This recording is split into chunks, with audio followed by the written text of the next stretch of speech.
يحيى انت جاي تعوض في الدورة ده يا يحيى؟ يحيى يا سيدي لا لا وقفنا نص ساعة لحد ما زي يا دكتور زي الساعة. بسم الله تمام ماشي خلاص ماشي يا دكتور. بسم الله الرحمن الرحيم. اعزائي المشاهدين اسعد الله اوقاتكم بكل خير. عوده من جديد هنا لملاعب نادي جزيره الود ودوري اطباء الثاني الداخليه هنا في لقاءات دور الثمانيه واستكمالها. لقاءين تموا بالامس ولقاءين الان. اللقاء الاول في اطار الامس صعد من خلال فريق الشافعي لدور نصف النهائي وحجز المقعد الاول في اطار التصفيات. واللقاء الثاني من خلاله فريق حمدي شلبي حجز المقعد الثاني في اطار نصف النهائي. هنا اللقاء الثالث يجمع بين الكابيتان وايكون. الكابيتان بالقياده الكبيره لعمرو هاشم ورفقائه وايكون عن طريق محمد زكريا زيكو ورفقائه في اطار الصعود وامكانيات الوصول في اطار هذا اللقاء السابق. اللقاء الثالث هنا في اطار البحث الثالث عن الوصول للنصف النهائي في انتظار التركه الرابعه بعد هذا اللقاء. البرنس امام الاتحاد في قمه بعد هذا اللقاء. هنشوف ونتابع اللقاءين اللي امامنا واخر لقاءات دور الثمانيه بعد هذا اللقاء. لمسه اولى من جانب عمرو هنا الانتباه كابيتانو كوره من عمرو جول ولكن الدفاع قياده تحكيميه للكابتن احمد هشام. اول قياده تحكيميه في اطار هذا اللقاء في اطار البطوله. الكرات الاولى من جانب فريق الكابيتانو اللمسات الاولى والبحث الاول يا ترى من سيكون صاحب المركز الثالث والمقعد الثالث في اطار التصفيات وفي اطار نصف النهائي. 4 فرق في اطار نصف النهائي، 2 تم صعودهم بالامس الشافعي وحمدي شلبي، الاثنين اللي كانوا في المجموعه الاولى وكانوا في مجموعه واحده. واتى الينا هذا اللقاء في اطار الكابيتانو وايكون غياب واحد من نجوم ايكون الا وهو راشد. هل يؤثر راشد في امكانيات الغياب ولا فريق الكابيتانو يستغل هذا ويستغل امكانيات التواجد بالزياده العدديه وامكانيات التواجد بشكل كبير مع فريقه في اطار الوصول. اللمسات الاولى زيكو والبحث الكبير مع رفقائه زيكو واصحاب الكره اليسرى. اللمسه الاولى كره من ايكون والتسديد جول الكره الاولى. اللمسه الاولى من جانب ايكون يسجلون يضعون الهدف الاول في هذه اللقطه عن طريق محمد وائل. كانوشا يسجل وانا اول الاهداف. كانوشا باول كره باول لعبه 1-0 لايكون بعد ما الكابيتان هو اللي ضغط في البدايه ولكن ايكون بهذه الكره. هذه كره عن طريق زيكو محمد زكريا في الثاني ولكن الدفاع والكره تعود عن طريق عمر هاشم وامكانيات الوصول. عمر يلعب بلمسه عن طريق الحلواني والعرضيه والحارس واللقاء سريع منذ البدايه سريع بامكانيات الهدف اللي تم تسجيله. لمسه عن طريق زيكو بلمسه وائل بتحضير محمد كون الحارس يتصدى الكوره بالثانيه ولكن الكوره توصل الى امام ضربه مرمى في الكره الاولى. 1-0 في الارقام الاولى 1-0 في الادوار الاولى لجانب ايكون على الكابيتانو هنا في اطار ربع نهائي اطار دور الثمانيه وامكانياته والوصول للمرحله والمربع الذهبي في اطار البطوله الصعبه بطوله اطباء الاسنان تحت رعايه شركه النور بنت وشركه امبيزيم ودنتال السور الرعايات والمستلزمات الطبيه بجوال ماي دريم وكذلك رئيس اللجنه التنظيميه الرياضيه دكتور مصطفى شفيق والدكتور الكبير دكتور حاتم التعادل عبد الجيد صديق يفعلها يسجل الثاني هنا في اطار اللقاء والتعادل ياتي 1-1 في الارقام 1-1 في الاحصائيات الحساب هنا في اطار اللقطه الاولى. الكابيتان يعاد الارقام والامور وتعود النقطه منذ البدايات هنا لهدف مقابل هدف بين الكابيتان وبين ايكون في اطار هذا اللقاء. الثاني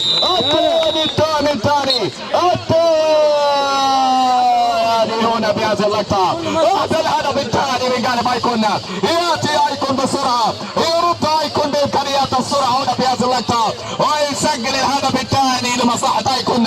محمد وائل يفعلها، وهذه كرة الحلواني، عمرو هاشم، عمرو التسديد والدفاع، التسديد والدفاع من جانب ايكون.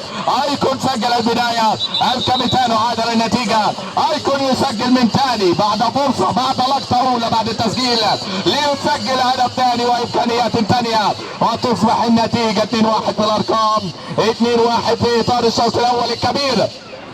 هنا في ربع النهائي وامكانيات ربع النهائي، 2-1 لايكون. السرعه بالشباب بالامكانيات امام اصحاب الخبره فريق الكابيتانو. هنا في اطار شوط يوصل ابراهيم عن طريق عبد الجاي والتسديد والدفاع، الدفاع من جانب اللاعب اللي امامنا في هذه اللقطه اعتقد صبري او منصور. الجبهه الدفاعيه منصور في تصدي دفاعي باللقطه الاخيره. الكره قبل الاستقبال، البحث والعوده من جانب فريق الكابيتان عن امكانيات التعادل. لمسه سريعه وعمرو هاشم والتسديده، عمرو هاشم بتسديده، ولكن مرت الكره هنا في هذه اللقطه لمصلحه فريق ايكون صاحب التقدم والامكانيه الاولى. 2-0 2-1 هنا في اطار النتيجه. 1-0 كانت في البدايه، ثم العوده من جانب الكابيتانو بتسديده بكره اولى بلمسه كانت عن طريق عبد الجاي صديق، ولكن عاد ايكون وسجل الثاني لتصبح النتيجه بتقدم لمصلحه ايكون. هو بيطلب، هو اللي بيطلب مش انا اللي بطلب. اللمسات وامكانيات الوصول، البحث والعوده في النتيجه من جانب الكابيتانو، امكانياتهم ووضعهم التهديفي وامكانيات الوصول للمره الثانيه في امكانيات التسجيل. الحلواني وعبد الجيد ورفقائه في اطار الجبهه الهجوميه، عمرو هاشم والبصمه التهديفيه التي تعود له في اطار هذا اللقاء. يا ترى بامكانياتهم العوده والتسجيل الثاني، ولا فريق ايكون ممكن يخطف الثالث في اطار الشوط الاول؟ هنا بين ايكون والكابيتانو في ثالث لقاءات دور الثمانيه، ثالث لقاءات ربع النهائي في اطار البطوله. لمسه من فرحات عمرو هاشم بلمسه صعبه، الكره وصلت للتماس، ضغط الرجاله من بدر على طول. نوس يا سيد، والكره تعود عن طريق ايكون، لمسه عن طريق محمد وائل، البحث والهجوم، الانطلاقه من اصحاب القدم اليسرى، وائل وكالوشا وزيكو ثلاثي اصحاب القدم اليسرى في امكانيات الوصول. اللمسه والعوده من ابراهيم، لكن مقطوعه الكره، لمسه زيكو، الكره الهجوميه، كالي جول ايش ممكن يا كالي في اللقطه الاوليه؟ كالوشا ضيع فرصه، ضيع جول، هذه لمسه العوده والتعادل. مش ممكن لا كوره ولا هنا ولا هناك، ليست هذه الكره تضيع ولا ما قبلها من جانب ايكون.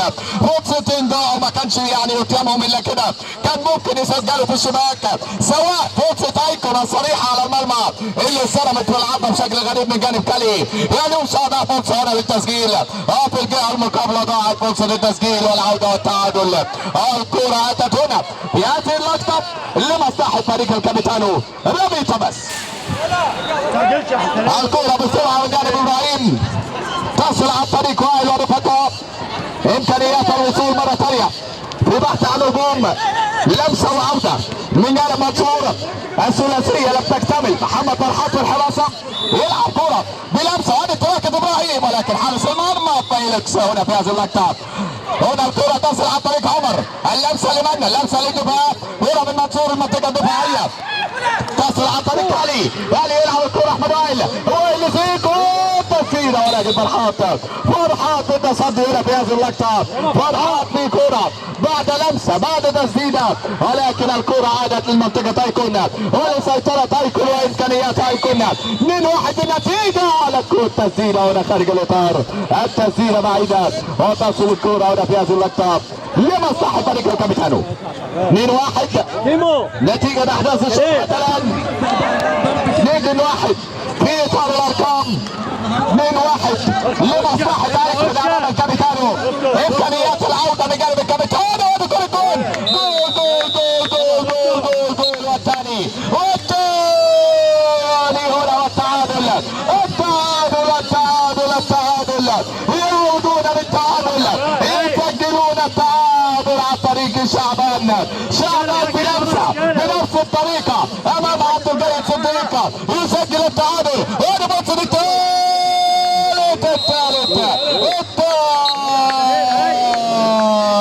مش ممكن. يا على كوره الكابيتان بهدفين باقل من دقيقه، اقل من دقيقه يسجل هدفين، اقل من دقيقه يضع هدفين، سواء هدف التعادل او هدف التقدم. 3-2 للكابيتانو.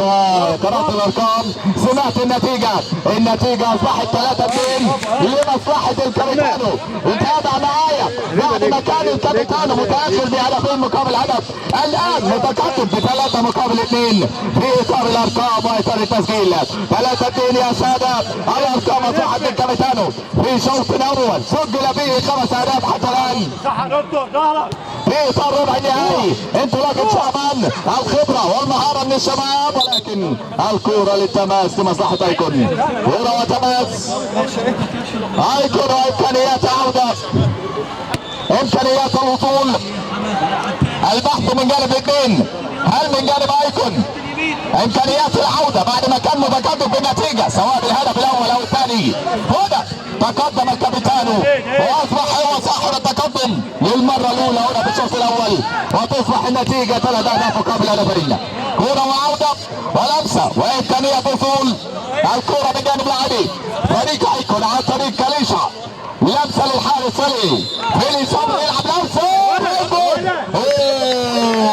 ده كليم يالي ينقذها من على خط المرمى، يالي ينقذها هنا من على المرمى، يمنع منفذ هدف رابع، يمنع تسجيل هدف رابع بهذه اللقطه، وعادت الكره وعادت الامكانيه تسديده ولكن بالشبكه الخارجيه في اللقطه الماضيه.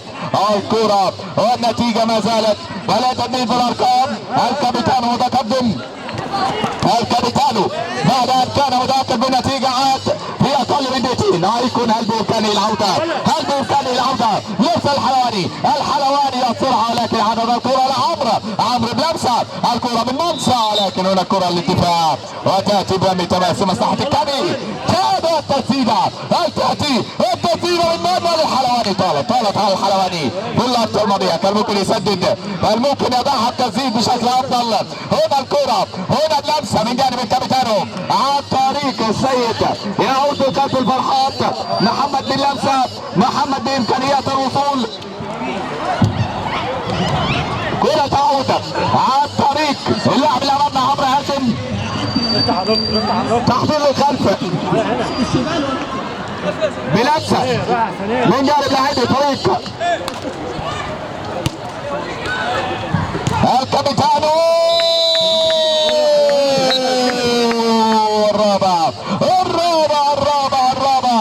الرابع من جانب الكابيتانو عن طريق شعبان. يعود شعبان يسجل الرابع في هذه اللقطه، الرابع الاهداف من جانب الكابيتانو والثنائيه من جانب شعبان هنا في اطار الشوط الاول. لمسه وخطا في هذه اللقطه، والكره تعود لمصلحه الكابيتانو. انطلاقه من فرحات، لمسه لكن تاتي بكره حلوه الكره في اللقطه الماضيه، حلوه الكره وكانت قريبه من التسجيل، ولكن الكره مرت اعلى المرمى، وقفتها ضربه مرمى لمصلحه فريق الكابيتانو اللي متقدم في اطار النتيجه، اللي وضع الافضليه في النتيجه. الكره والامكانيه والتسجيل رباعيه مقابل هدفين هنا حتى الان. الكره هدفيه لكن تصل سهله لايكون، امكانيات ايكون، الوضع من جانب ايكون، البحث والعوده، هل بامكانه هنا عن طريق محمد، ولكن حكم اللقاء يشير الى خطا مبكر كان منذ لحظات. الكره تاتي ضربه حره لمصلحه ايكون، امكانيات الوصول، امكانيات التسجيل، والوضع في وضع هدف ثالث القادر بامكانه الثالث هنا من جانب ايكون، كما عاد الكابيتانو في مره اولى ومره ثانيه واصبح متقدم في هذه الاوقات. الايكون لديه امكانيه التقدم والعوده كما عاد فريق الكابيتانو. هنشوف ونتابع.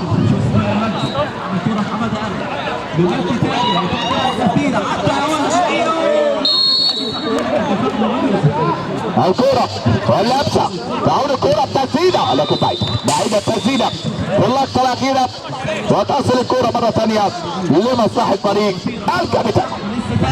4-2 في النتيجة، 4-2 في الأرقام. هنا بإمكانيات اللقاء الثالث ولقاء ربع النهائي في انتظار آخر اللقاء سيجمع بين لاعبي فرنسا ولاعبي الاتحاد. الكرة تأتي واللمسة تأتي دلوقتي والامكانيه من جانب زيكو، ولكن الكره تعود لزيكو، ولكن لضربه مرمى. ضربه مرمى في النهايه، ضربه مرمى. هنا في وضعيات الشوط الاول امكانيات شوط في وضعيه لبحث وكيفيه تسجيل. كرة من زيكو، عدت الكرة، هذه كرة كالي، التسديد يا ولد. عدت جاي في طريق كرة عن طريق شعبان ابراهيم بلمسة عمر جول. الحارس امام عمر لتصل الكرة. هنا ضربة ركنية مساحة الكابيتانو امكانيات التسجيل، يلعب العرضية، لكن الدفاع مرة ثانية هنا في هذه اللقطة. الكرة تصل بلمسة بكرة عن طريق عمر هاشم يعود للخلف. اللمسة تصل عن طريق فرحان محمد بإمكانيات الوصول، يلعب بالنار. خلي باله في هذا الوقت اذا حدث اي خطأ قد يتسبب عليه بامكانيات التسجيل. اللمسة الانطلاقة من عمر، لكن طارت عليه وصل الكرة. هنا عملنا ضربة مرمى. 3 تغييرات بس مفتوحين يعني طلعوا نزلوا عادي. كرة عن طريق ابراهيم والكرة تصل لهذه اللقطة لمصلحة فريق الكابيتان ابراهيم التماس. تصل عن طريق عبد الجيد يوصلها هنا للبديل لإنشاد التسديد على القائم. تسديدة وكرة على القائم في هذه اللقطة، والكرة تصل ضربة مرمى لمصلحة فريق الكو. خليه يجي هنا ويروح هنا. الماتش ده احنا عايزين نيجي نشوف الماتش ده. يعني سمير بيلعب وبص وحماده وبص الدنيا مطحنه هنا. اهو يا عم بيعمل زينا اهو.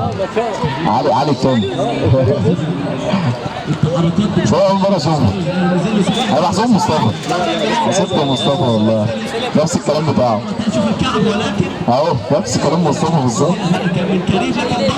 يا مجدي أنا مجدي انا قلت برضه بصيت عليه. أنا بحسبه مصطفى، قعدت أدور عليه عشان بحسبه مصطفى والله. انا فكرت هو من ساعتها. سعيد أوي عايز يفوت. ليه يا عم؟ ده ضرب والله كويس. مش خطوط خالص. هذا بيدير لسه داخل ارض الملعب ولكن صرف عمر مصطفى وجوه الكوره. اللعبه استلام خطيره، عملها حلوه يا ولد. لا محمد اول عم لو خدتهم مني لو انا اللي جاب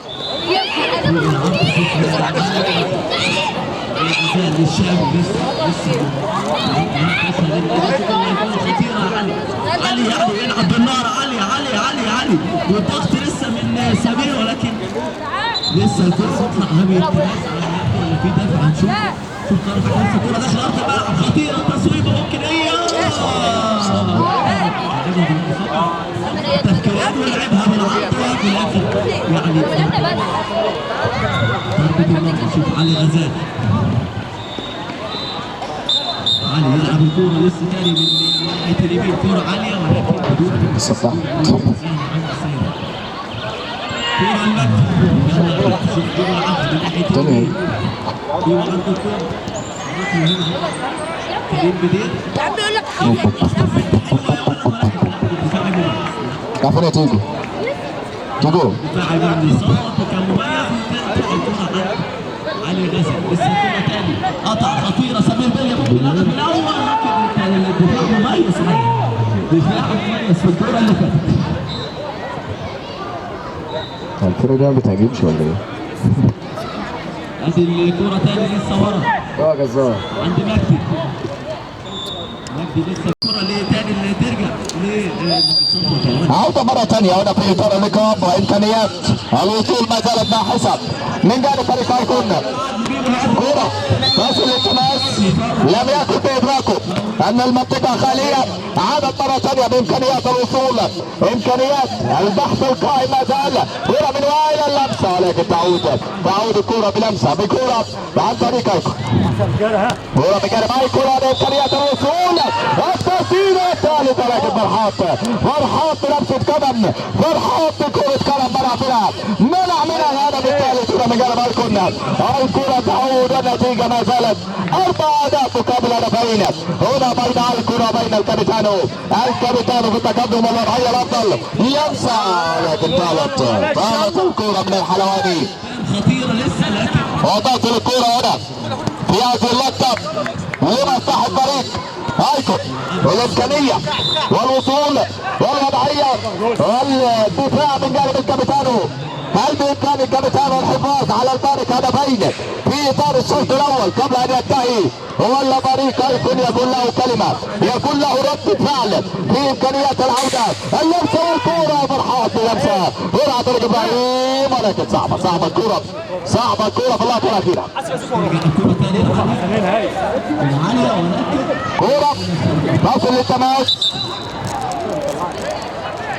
على زيكو في هذه اللقطة عودة الكرة عن طريق عبد الجيد اللمسة والانطلاقة في هذه اللقطة بجانب لوشا ولكن الدفاع ومحاولة الوصول بين الاثنين احدهما يحاول ارتفاع النتيجة وهو فريق الكابيتانو فارق هدفين ولذلك يحاول ان يعلي النتيجة اكثر من ذلك. وايكون بعد ما سجل الهدفين وسجل عليه لم يقدر على العودة في اطار هذا الشوط الاول.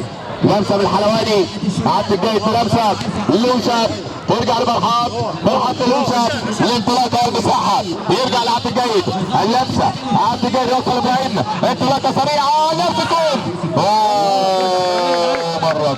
مرت الكره وعدت الكره وبحث الكره وامكانيات الكره وصلت الكره اماميه عن طريق زيكو ولكن طويله في هذه اللقطه والكره تبصر حال ايكون في الشوط الاول بعد ما كان لايكون الكلمه العليا بالتقدم في بدايه اللقاء عاد الكابيتان واي عودة رباعية من الاهداف مقابل ثنائية من جانب ايكون هدفين المقدمة. لمسة عبد الجيد تحضير وعودة فرحات الكرة مرة ثانية من الحلواني يلعب كرة أمامية حلوة ولكن طويلة شوية لو لحقها لوشا كان يبقى فيها خطورة كبيرة. لمسة وإمكانية من جانب لاعب الإمكانية هنا من جانب ايكون وضعية ايكون وتنفيذ التسجيل 4-2 في النتيجة وارقام الشوط الأول وهذه الكرة كانت بالخطأ كان ممكن يبقى فيها خطورة وهذه كرة عمرو فكر كتير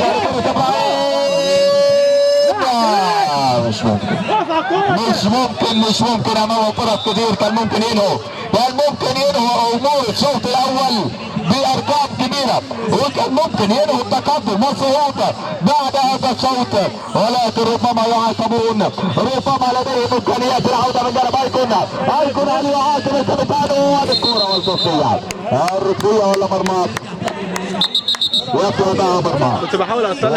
كنت بحاول اقطعك صدتين انا وليس الكرة تعود لمسة هنا بجانب زيكو والمطاو والضربة الحرة زيكو يلعب بلمسة غير مطروح قبل ما اجي كنت بحاول اقطعك صدتين كده بس قلت الكرة بلمسة تصل مرة ثانية عن طريق محمد عايش لمسة وعودة الصبري حارس المرمى تلقى رباعية في اطار الشوط الاول رغم الفرص الضائعة من جانب الكابيتانو الى انه ما زال متقدم كل واحد مكلمني يقول الحلواني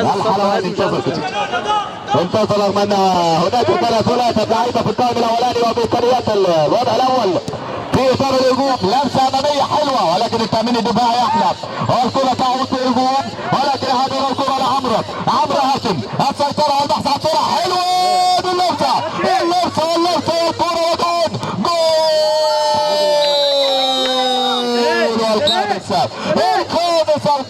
الخامسة 5-2 في الارقام 5-2 في الارقام الشوط الاول 5 للكابيتانو وضعيات الكابيتانو والتسجيل خماسية بهذه اللقطة لتصبح النتيجة 5-2 يا ارقام الكابيتانو بهذا الشوط. الدفاع اين هو؟ دفاع ايكون اين هو؟ الشوط الاول كابيتانو صريح كابيتانو بشكل كبير والكرة تستوقف للاصابة نتمنى السلامة ولا في هذه اللقطة بهذه اللعبة. انا عادي بقول لك بدايه الشوط الثاني فريق عقارات وفريق ايه؟ لا ما انت هنا 20 هنا ربع. هنا 20 طبعا نهائي مبكر زي ما احنا شايفين طبعا بنحيي المذيع العالمي محمد علي محمد. يا سلام علي محمد علي كان هنا يا جماعه. والله النهارده في نادي الجزيره عندنا هو مشاه؟ ايه يا عم قاعد اهو. مدحت شلبي بدايه هنا علي محمد علي. والله النهارده يا جماعه شايفين اذاعه جامده قوي. سامح ثانيه يا سلام يا سلام. لكن مش هو الكلام هنا. هنا بلمسة عودة مرة ثانية وإمكانيات الوصول الصراع والموقف والنتيجة والأرقام أصبحت صعبة. نهاية أحداث الشوط الأول. عرفنا ماشي بس انا تمام عشان اتكي.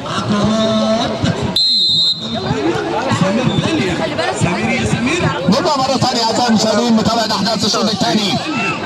تقدم الكابيتانو وهذا شوط أول بخماسية مقابل هدفين في لقاء النصف النهائي وإمكانيات الوصول الربع النهائي. لقاء يجمع بين الكابيتانو وأيكون راشد مؤثر كثيرا. غياب راشد غياب بعض الأسماء مؤثرة كثيرا. الباهر إمكانيات عودة بالشوط الثاني.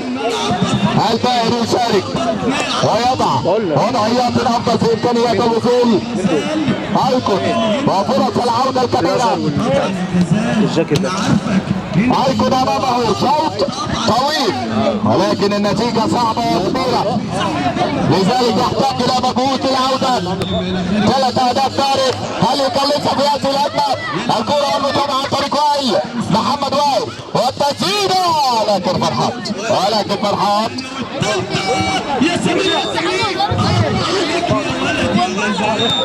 تصل الكرة مرة ثانية. إمكانيات الكابيتانو. هذه كرة ريشا جول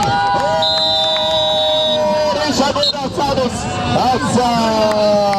في الارقام. ريشا يسجل. ريشا يضع سادس الاهداف ويوضع السداسيه هنا في هذه اللقطه. 6-2 بالارقام يا باهر. 6-2 يدق في هذه اللقطه. 6-2 باهر ينزل لعله اسعد. يتركون الامور لعله اسعد. يتركون الارقام. سداسية مقابل هدفين. البداية كانت لأيكون سجلوا هدف في البداية. الكابيتانو عادلها بهدف. أيكون عمل ردة فعل سريعة وسجل الثاني ومنذ ذلك الوقت لم يزل في الجبهة الهجومية بعد أن سجل أيكون الهدف الثاني. لم يظهر في إمكانيات الهجوم مرة ثانية وعاد الكابيتانو وإمكانيات الكابيتانو في الظهور وفي الوضوح وفي التسجيل لتصبح النتيجة والأرقام سداسية مقابل هدفين لمصلحة الكابيتانو. 6-2 أرقام كبيرة وإحصائيات في ربع نهائي لم تكن بشكل مطلوب من جانب أيكون والغيابات مؤثرة. لم نكن نتوقع ان الغياب سياتي في لقاء تصفيات. في المجموعات كان ممكن تعوض في اي وضع ثاني ولكن التصفيات هو لقاء. واللقاء حاليا يذهب لطريق أيكون. في امكانيات الخروج. أيكون ووضعيات العودة ولا الكابيتانو يؤمن والتأمين يأتي بنصف نهائي والتأمين يضع له كرة في النصف النهائي. هنشوف التابع هتلعب ماتش الجاي. هتلعب ماتش الجاي والله يبسط ومتابعة من جانب العادي. أيكون تدعم الكرة في العمق الكرة والحارس اللقطة الأخيرة لكن نستوقف نطمن على اللعيبة في هذه اللقطة.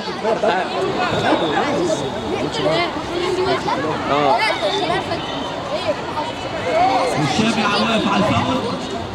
الشافعي يرجع لعلي الغزال وتصويبه انا مش عارف ما استفدتش انا بس هم كانوا جايبين جون اهو.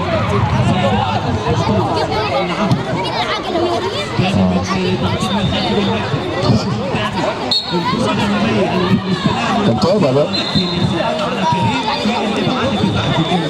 كرة تسديده من جانب باهر، ولكن تاتي من جانب الحارس لتصل الكره ضربه ركنيه هنا في هذه اللقطه لمصلحه فريق ايكون.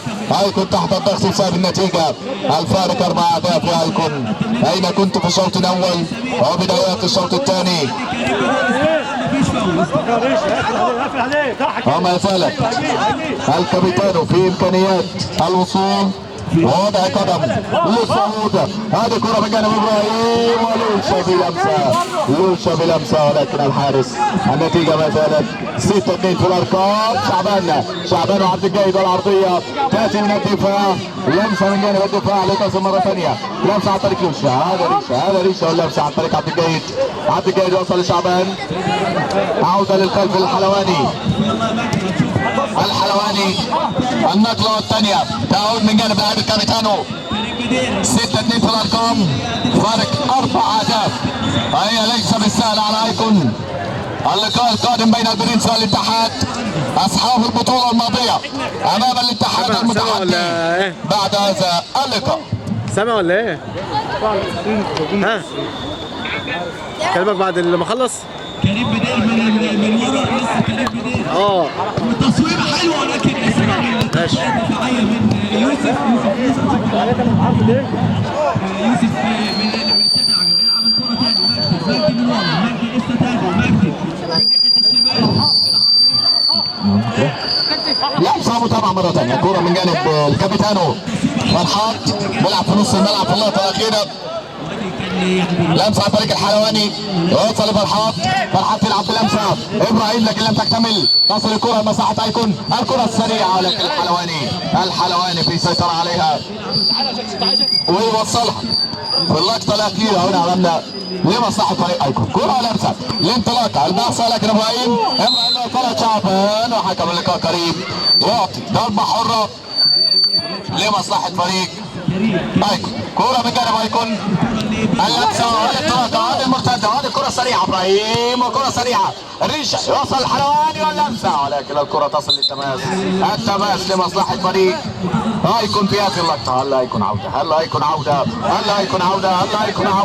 ولكن الكرة تأتي والهجوم يأتي وهذا فرحات إمكانيات وصول ولكن لمن طالت الكرة وباتت الكرة ووصلت الكرة في هذه اللقطة لمصلحة فريق الكابيتانو. هنا في إطار هذا الشوط الثاني، شوط ثاني بعد انتهاء الشوط الأول برباعية مقابل هدفين، عاد الكابيتانو في الشوط الثاني وسجل هدفين آخرين لتصبح النتيجة سداسية. ويعني على الإمكانية وعلى الأرقام ووضع فريق ايكون في منطقة صعبة وتحت الضغط والصعوبة، والكرة تأتي هنا في هذه اللقطة ضربة حرة لمصلحة ايكون وبطاقة بقى ابراهيم. عايز يعدي لكن الكرة تعود بلمسة لمصلحة فريق ايكون، اللمسة والانتقال الهجومي وادي العرضية ولكن بعيد الكرة تصل في هذه اللقطة نقلة والثانية عن طريق الحلواني، يلعب بلمسة 7 الأهداف للكابيتانو. 7 ولا 8؟ 7-2 في الأرقام.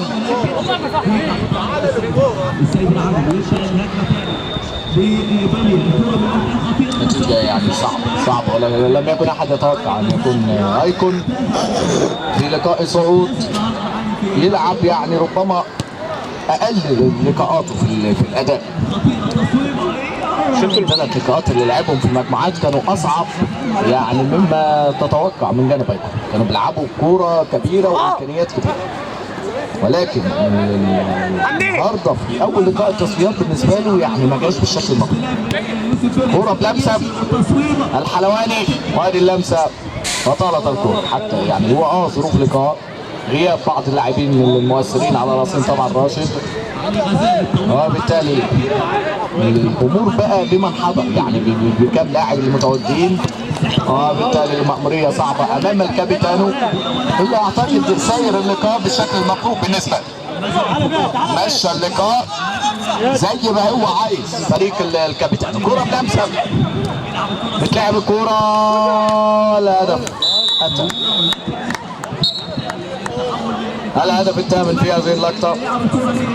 الكابتن يعطي رسالة كبيرة للأربعة لا يصعدوا في إطار نصف النهائي، ارتفاع النتيجة، وبالتالي يعني حكم اللقاء تقدم الكابتن وتأهل نصف النهائي. أرجو لك